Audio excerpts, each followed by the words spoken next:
नमस्कार। आज मैं एक ऐसा टॉपिक लेकर आई हूँ जो शायद आपको लगे कि न्यूज़ चैनल पर होना चाहिए, लेकिन मैंने इसे अपने साइकोलॉजी और स्पिरिचुअल चैनल पर लाने का डिसीजन लिया। क्यों? क्योंकि ये कहानी सिर्फ दो देशों की नहीं है। ये कहानी है इंसान के मन की, उसके ईगो की, उसके डर की, उसके कंट्रोल की और उसके इच्छा की। लेकिन उससे पहले मैं एक डिस्क्लेमर देना चाहूँगी कि ये वीडियो किसी भी देश, धर्म या पॉलिटिकल साइड को सपोर्ट या अपोज करने के लिए नहीं है। इस वीडियो का पर्पस सिर्फ अवेयरनेस, अंडरस्टैंडिंग और ह्यूमन साइकोलॉजी को एक्सप्लोर करना है। जो बातें आप सुनेंगे वो अवेलेबल इन्फॉर्मेशन पर बेस्ड है और साइकोलॉजिकल इंटरप्रिटेशन पर बेस्ड है। इसीलिए आज का वीडियो जियोपॉलिटिक्स के बारे में नहीं है।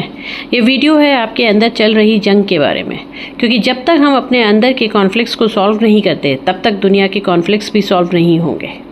तो चलिए समझते हैं, कल जो हुआ वो सिर्फ एक फेल्ड बातचीत नहीं थी, वो एक मिरर था जो हमें हमारी ही साइकोलॉजी दिखा रहा था।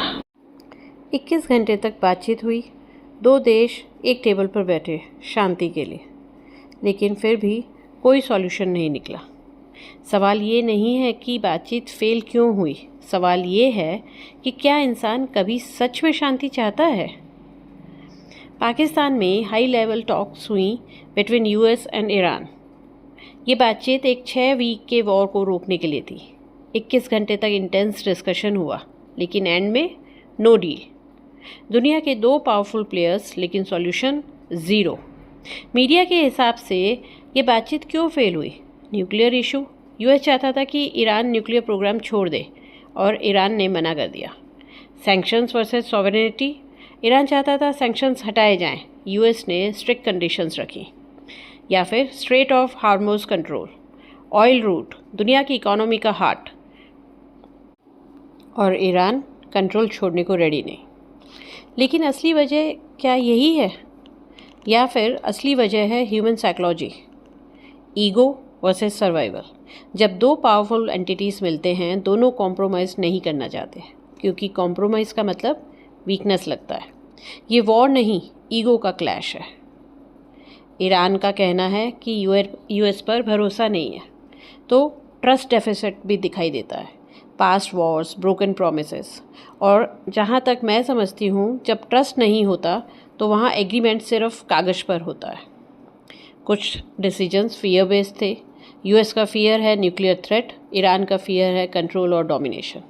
दोनों तरफ डर है, और डर कभी लॉजिकल डिसीजंस नहीं लेने देता। एक और पॉइंट है पावर आइडेंटिटी क्राइसिस। कंट्रीज़ भी इंसानों की तरह ही होती हैं, उनकी एक आइडेंटिटी होती है, हम पावरफुल हैं। अगर वो आइडेंटिटी थ्रेटन हो जाए, रिएक्शन आता ही आता है। आप सोच रहे होंगे कि इन सब का हमसे क्या कनेक्शन। जब आप रिलेशनशिप में होते हो तो आप ध्यान दीजिएगा, ऐसी ही सिचुएशंस एक रिलेशनशिप में भी दिखाई देगी। आप भी ईगो नहीं छोड़ते, आप भी ट्रस्ट इश्यूज लेके आते हैं, आप भी फियर से रिएक्ट करते हो, और फिर कहते हैं रिलेशनशिप क्यों फेल हो गया। चाहे दो देश हो या दो लोग, प्रॉब्लम्स सेम है, पैटर्न सेम है। जहाँ ईगो ज़्यादा और समझ कम होती है, वहाँ शांति कभी नहीं टिकती। कल यूएस और ईरान एग्रीमेंट नहीं कर पाए, आज आप अपने किसी रिश्ते में एग्रीमेंट नहीं कर पा रहे हैं। फ़र्क सिर्फ स्केल का है, साइकोलॉजी सेम है।